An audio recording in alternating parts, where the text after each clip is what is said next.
I'd been in the same class the whole year, but this was just truly the bonding experience. Lynch says Sunday evening about 25 of her classmates and a professor were returning from a field trip in D.C. when a student who police identified as Christopher Darnell Jones Jr. pulled out a gun as they were arriving back on campus. Chris got up and pushed Lavelle, and then after he pushed him, he was like, you guys are always messing with me. Said something weird like that. But it was very bizarre because they didn't talk to him the whole trip.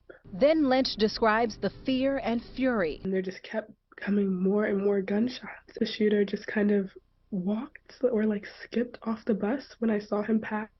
Police say Jones allegedly killed 3 UVA football players, one of them Lynch's friend. He just had so many gunshots in him, and all the men had such a beautiful spirit to them. They always had a smile on their face. They never showed any level of exhaustion.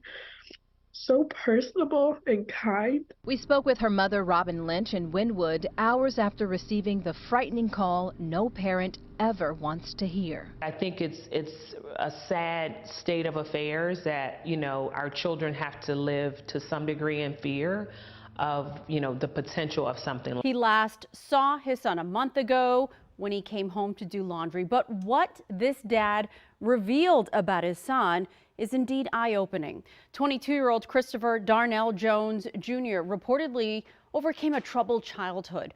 Dad admits his son struggled after dad left the family. The father and son had no contact for 11 years. Still, the 22-year-old seemingly overcame his challenges, making the National Honor Society, attending UVA. But take a listen to the last conversation his father said he shared with his son. He was real paranoid when I talked to him about something. He wouldn't tell me everything. He said some people was picking on him or whatever. He didn't know how to handle it. I just told him, no, just go to school. Don't pay him no mind. Do what you got to do. Come on, you only had one more year. My hearts go out to their family. I don't know what to say, except I'm sorry on his behalf. You can hear it there, just a loss for words and apologizing on behalf of his son.